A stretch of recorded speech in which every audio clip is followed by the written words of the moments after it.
موسی علیہ السلام زمانہ کی د جادو چرچا وا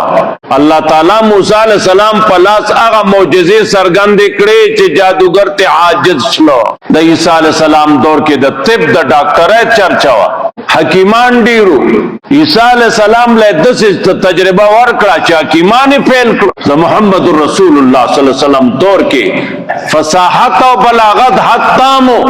اغله داسې کتاب ورکړه چې مور برا نړي قیامت پورې چې د دې څوک جواب قیامت پورې پوښوي داسې فصاحت بلاغت والے ولا ورکړه دویمه معجزه دی هغه د موسی علیہ السلام داوا لاس به داسې کړ او په وخت نور شنه پړکی ونزع يده فاذا هي بيضاء للناظرين فاذا هي بيضاء پړک بیاو سپین بو للناظرین کتن کو د پارا درېمه معجزه وا دریاب مسخر کړو الله دریاب مسخر کړو